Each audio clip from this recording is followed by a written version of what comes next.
ബിസ്മില്ലാഹിർ റഹ്മാനിർ റഹീം. അൽഹംദുലില്ലാഹി റബ്ബിൽ ആലമീൻ.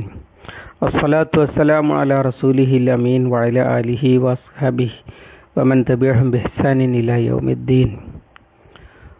ഒരു ദിനം ഒരായത്ത് ഖുർആൻ പഠന പരിപാടിയുടെ ശ്രോതാക്കളായ സഹോദരി സഹോദരന്മാരെ,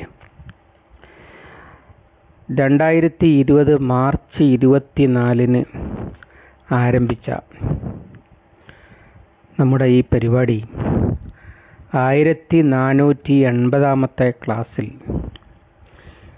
പരിശുദ്ധ ഖുർആനിലെ 20ാമത്തെ സൂറത്ത് ആയ സൂറത്തു താഹയിലേക്ക് പ്രവേശിക്കുകയാണ്. പരിശുദ്ധ ഖുർആനിലെ 16ാമത്തെ ജുസിലാണ് സൂറത്തു താഹ ഉൾക്കൊള്ളുന്നത്. ഈ സൂറത്ത് അവതരണക്രമം അനുസരിച്ച് 45ാമത്തെ സൂറത്തായിട്ടാണ് ഖുർആൻ വ്യാഖ്യാതാക്കൾ രേഖപ്പെടുത്തിയിട്ടുള്ളത്. 135 ആയത്തുകളാണ് ഇതിലുള്ളത്. ഈ സൂറത്ത് ഇറങ്ങിയത് ഉമർ ബിൻ ഖത്താബ് റളിയല്ലാഹു അൻഹുവിൻ്റെ ഇസ്ലാം സ്വീകരണത്തിൻ്റെ മുമ്പാണ് എന്ന കാര്യത്തിൽ തർക്കമേ ഇല്ല. കാരണം ഇതിലെ ഏതാനും ആയത്തുകൾ കേട്ടതുകൊണ്ടാണ് അദ്ദേഹം ഇസ്ലാമിലേക്ക് കടന്നു വരുന്നത്. നബി സല്ലല്ലാഹു അലൈഹി വസല്ലമയെ കൊല്ലാൻ പുറപ്പെട്ട ഉമർ ബിൻ ഖത്താബ് വഴിക്ക് വെച്ച ഒരാൾ പറഞ്ഞത് അനുസരിച്ച് പെങ്ങളെ ഇസ്ലാമിൽ നിന്ന് പിന്തിരിപ്പിക്കുവാൻ വേണ്ടി ആദ്യം അവിടെ ചെല്ലുകയാണ്. അവിടെ ചെല്ലുമ്പോൾ ഖബാബ് ബിൻ അറത്ത് റളിയല്ലാഹു അൻഹു അദ്ദേഹത്തിൻ്റെ സഹോദരിയായ ഉമർ റളിയല്ലാഹു അൻഹുവിൻ്റെ സഹോദരിയായ ഫാത്തിമക്ക് ഈ ആയത്ത് ഓതിക്കൊടുക്കുന്നത് കേട്ടുകൊണ്ടാണ്. അതിനെ തുടർന്ന് എതിർപ്പും ബലംപിടുത്തവും മർദ്ദനവും അവസാനം ഖേദപ്രകടനവും പിന്നീട് ഇസ്ലാം സ്വീകരണവും ഇതൊക്കെയാണ് അതിൽ സംഭവിച്ചത്. സൂറത്തു മറിയം അവതരിച്ചതും ഇതിൻ്റെ തൊട്ട് മുമ്പ് തന്നെയാണ്. അഥവാ അബീസീനയിലേക്കുള്ള ഹിജ്റ നടക്കുന്നതിൻ്റെ മുമ്പാണ് സൂറത്തു മറിയം ഇറങ്ങുന്നത്. അതുപോലെ അബീസീനയിലേക്കുള്ള ഹിജ്റ നടന്നു കഴിഞ്ഞ ശേഷമാണ് ഈ സൂറത്ത് ഇറങ്ങുന്നത്. ഈ സൂറത്ത് മുഖ്യ പ്രമേയമായിട്ട് അവതരിപ്പിക്കുന്നത് മൂസ അലൈഹിസ്സലാമിൻ്റെ ചരിത്രമാണ്. മക്കയിലിറങ്ങിയ എല്ലാ സൂറകളുടെയും പൊതു പ്രത്യേകത ഇതിലും കാണാം. തൗഹീദ്, റിസാലത്ത്, ആഖിറത്ത്, ഇസ്ലാമിൻ്റെ പ്രധാനപ്പെട്ട അടിസ്ഥാനങ്ങൾ വ്യത്യസ്ത ശൈലിയിൽ വിവരിക്കുകയാണ് മക്കി സൂറകൾ പൊതുവെ ചെയ്യാറുള്ളത്. അത് ഇതിലും നമുക്ക് കാണാൻ കഴിയുന്നതാണ്. എന്നാൽ മൂസ അലൈഹിസ്സലാമിൻ്റെ കഥ വിശദമായി പറയുന്നുണ്ട്. അത് പറയുന്നതിന് പ്രത്യേക കാര്യമുണ്ട്. അത് അനുകൂലികൾക്കും എതിരാളികൾക്കും ഒരുപോലെ ചില കാര്യങ്ങൾ മനസ്സിലാക്കുന്നതിന് വേണ്ടിയാണ്. അതിലൊന്ന്, മുഹമ്മദ് സല്ലല്ലാഹു അലൈഹി വസല്ലമക്ക് മലയിൽ വെച്ച് ജബലുൻ നൂറിൽ വെച്ച് ഹിറാ ഗുഹയിൽ വെച്ച് നുബുവത്ത് കിട്ടി എന്നാണല്ലോ പറയുന്നത്. മക്കാ മുശ്രിക്കുകളുടെ വാദം, അങ്ങനെ ഒരു നബിയാകുകയാണെങ്കിൽ അല്ലാഹു തആല ഞങ്ങളോട് നേരിട്ട് പറയണം, അല്ലെങ്കിൽ ഒരു അശരീരി കേൾക്കണം, അല്ലെങ്കിൽ ഒരു മലക്ക് അകമ്പടി സേവിച്ചുകൊണ്ട് ഇതിനെ നബിയാക്കിയിരിക്കുന്നു എന്ന് വിളംബരം ചെയ്യണം. ഇങ്ങനെ എന്തെങ്കിലുമൊക്കെ കാണണം, എന്നാലേ അംഗീകരിക്കുകയുള്ളൂ. അല്ലാഹു തആല മലക്കിനെയാണ് റസൂലായിട്ട് അയക്കുക എന്നൊക്കെ വാദിച്ചിട്ടുണ്ട്. എന്നാൽ മൂസ അലൈഹിസ്സലാമിനെ അങ്ങനെയൊന്നുമല്ല. അദ്ദേഹം മദിയനിൽ താമസിച്ച് തിരിച്ച് നാട്ടിലേക്ക് മദീനയിൽ പോയത് നമുക്കറിയാം. അബദ്ധത്തിൽ ഫിറൗനിൻ്റെ നാട്ടിലൊരാളെ കൊന്നുപോയി. അതിൽ നിന്ന് രക്ഷപ്പെടാൻ വേണ്ടി മദീനയിലേക്ക് ഓടി. അവിടെ 10 കൊല്ലം ആടുമേക്കുക എന്നത് മഹറായി കൊടുത്ത് കല്യാണം കഴിച്ചു. പിന്നീട് അത് കഴിഞ്ഞപ്പോൾ തിരിച്ച് നാട്ടിലേക്ക് പോകുന്ന വഴിയിൽ വെച്ചാണ് മലമുകളിൽ നിന്ന് വെളിച്ചം കാണുകയും അദ്ദേഹത്തെ അവിടെ വെച്ച് നബിയായിട്ട് അപ്പോയിൻമെൻറ്റ് നടത്തുകയും ചെയ്തത്. ആ സംഭവം ഈ സൂറയിൽ വിശദമായി പറയുന്നുണ്ട്. നബി സല്ലല്ലാഹു അലൈഹി വസല്ലമയെ പോലെ തന്നെയാണ് ഇങ്ങനെ നബിയാക്കപ്പെടുന്നത് എന്ന് എല്ലാവർക്കും മനസ്സിലാകുന്ന തരത്തിലാണ്. രണ്ടാമത്തത് ഒറ്റക്ക് അല്ലെങ്കിൽ ഒരു സഹോദരനെയും കൂട്ടിയിട്ടാണ് അന്നത്തെ വലിയ സാമ്രാജ്യ അധിപതിയായ ഫിറൗനിൻ്റെ അടുത്തേക്ക് പറഞ്ഞയക്കുന്നത്. മുഹമ്മദ് സല്ലല്ലാഹു അലൈഹി വസല്ലമ ഖുറൈശികളിലേക്ക് ഒറ്റക്ക് വന്നതുപോലെ തന്നെ. എന്നിട്ട് അവർ അദ്ദേഹത്തെ എതിർത്തു. അതുപോലെ ഖുറൈശികൾ നബി സല്ലല്ലാഹു അലൈഹി വസല്ലം എതിർത്തു.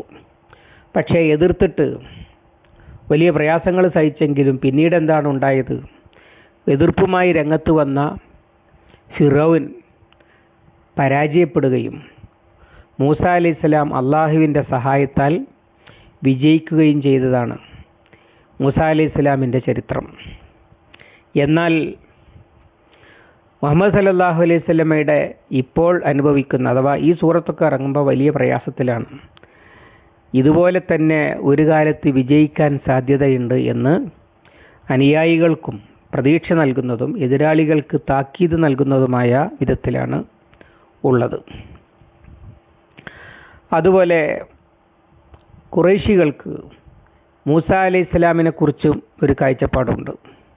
അതുകൊണ്ടാണ് അദ്ദേഹത്തെക്കുറിച്ച് വിശദമായി പറയുന്നത്. അത് മറ്റൊന്നുമല്ല, മൂസ അലൈഹിസ്സലാം നബിയാണ്, നുബുവത്ത് കിട്ടിയ ആളാണ് എന്നവർ അംഗീകരിക്കുന്നുണ്ട്. എത്രത്തോളം എന്ന് വെച്ചാൽ ചിലർ പറയാറില്ലായിരുന്നത് ഖുർആൻ തന്നെ സൂചിപ്പിക്കുന്നുണ്ട്.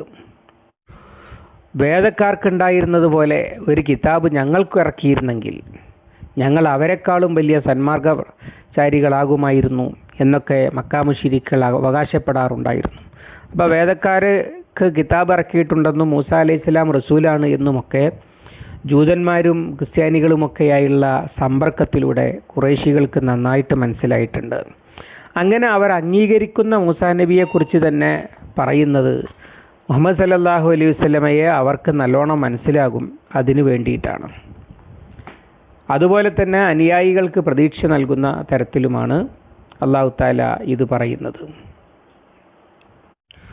ഒപ്പം മുഹമ്മദ് സല്ലല്ലാഹു അലൈഹി വസല്ലമ പറയുന്ന സന്ദേശം എന്താണോ അതുതന്നെയാണ് മൂസ അലൈഹിസ്സലാമും പറയുന്നത് എന്ന് അതിൽ നിന്ന് വ്യക്തമാക്കുന്നുണ്ട്. രണ്ടാൾക്കും നിങ്ങൾ നബിയാണെന്ന് അംഗീകരിക്കുന്നയാൾ പറഞ്ഞതും നിങ്ങൾ നബിയാണെന്ന് അംഗീകരിക്കാൻ കൂട്ടാക്കാത്ത ആൾ പറഞ്ഞതും ഒരേ വർത്തമാനമാണ്, ഒരേ സന്ദേശമാണ്.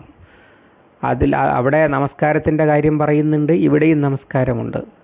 അവിടെ തൗഹീദിലേക്ക് ക്ഷണിക്കുന്നുണ്ട്, ഇവിടെയും അതുണ്ട്. ഇങ്ങനെ എല്ലാ കാര്യങ്ങളും എതിർപ്പുകൾ നേരിടുന്നുണ്ട്, ഇവിടെയും നേരിടുന്നുണ്ട്. ഇങ്ങനെ ഉള്ള സാമ്യം ചൂണ്ടിക്കാണിക്കുന്നുണ്ട്. ബൈബിളിൽ ഇതേപോലൊരു വർത്തമാനമുണ്ട്. ആവർത്തനം 18:18 യഹോവ അരുളിയത് എന്തെന്നാൽ, നിന്റെ സഹോദരന്മാരുടെ ഇടയിൽ നിന്ന് നിന്നെപ്പോലെ ഒരു പ്രവാചകനെ എഴുന്നേൽപ്പിച്ച് എൻ്റെ വചനത്തെ അവൻ്റെ നാവിന്മേലാക്കും എന്നൊക്കെ പറയുന്നുണ്ട്. അതേപോലെ ഒരു വർത്തമാനമാണ് തിരിച്ചും മുഹമ്മദ് സല്ലല്ലാഹു അലൈഹി വസല്ലമയുടെയും മൂസ അലൈഹിസ്സലാമിൻ്റെയും ജീവിതം ചരിത്രവും വളരെ സാമ്യമുള്ള തരത്തിലാണ് കാണാൻ കഴിയുക. അവസാനം നബി സല്ലല്ലാഹു അലൈഹി വസല്ലമ ഈ അനുയായികളും മക്കയിൽ നിന്ന് മദീനയിലേക്ക് ഹിജ്റ പോകേണ്ടി വരുന്നു. ഈ മൂസ അലൈഹിസ്സലാമും അനുയായികളും ഈജിപ്തിൽ നിന്ന് ഫലസ്തീനിലേക്ക് ചെങ്കടൽ കടന്ന് അല്ലാഹു തആല രക്ഷപ്പെടുത്തി കൊണ്ടുപോകുന്നു. ഇങ്ങനെ വലിയ സാമ്യങ്ങൾ കാണുന്നത് കൊണ്ട് അത് വളരെ വിസ്തരിച്ച് പ്രയോഗിച്ചിട്ടുണ്ട്. അതുകൊണ്ട് തന്നെ ചില പണ്ഡിതന്മാർ ഈ സൂറത്തിന് സൂറത്തുൽ കലീം, അല്ലാഹു തആല മൂസ അലൈഹിസ്സലാമിനോട് സംസാരിച്ചതിനെക്കുറിച്ച് പറയുന്ന സൂറത്ത് എന്ന് തന്നെ പരാമർശിച്ചത് കാണാൻ കഴിയും. അങ്ങനെ പേരുണ്ട് എന്നാണ് പറയുന്നത്.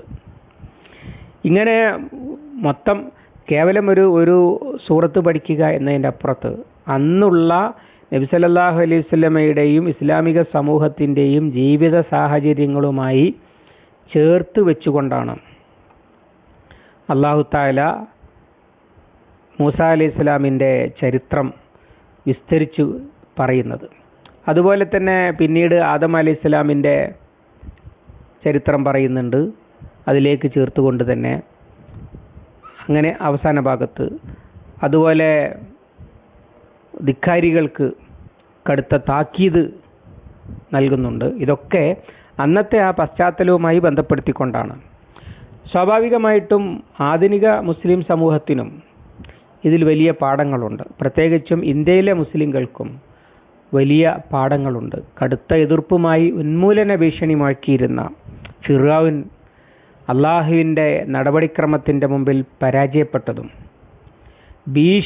ഭീഷണിയൊന്നും വകവെക്കാതെ സത്യം മുറുകെ പിടിച്ച് സത്യത്തിൽ ഉറച്ചു നിന്ന ഈജിപ്തിലെ മായാജാലക്കാർ, ജാലവിദ്യക്കാർ, അവർ വിജയിച്ചതിൻ്റെയും ചരിത്രമാണ് മൂസാ നബി അലൈഹി സ്വലാമിൻ്റെ കഥ.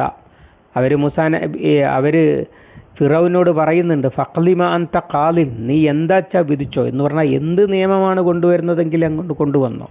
ഇന്നമാ തഖ്ലി ഫി ഹാദിഹിൽ ഹയാത്തി ദുനിയ, നീ ഐഹിക ജീവിതത്തിൽ മാത്രമേ വിധിക്കുകയുള്ളൂ എന്ന് പറഞ്ഞുകൊണ്ടാണല്ലോ അവർ മുഅ്ജിസത്ത് കണ്ടപ്പോൾ സുജൂദിൽ വീണത്.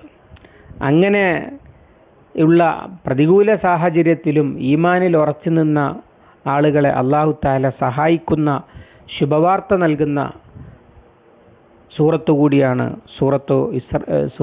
സൂറത്തു ത്വാഹ എന്ന് നമുക്ക് മനസ്സിലാക്കാൻ കഴിയും.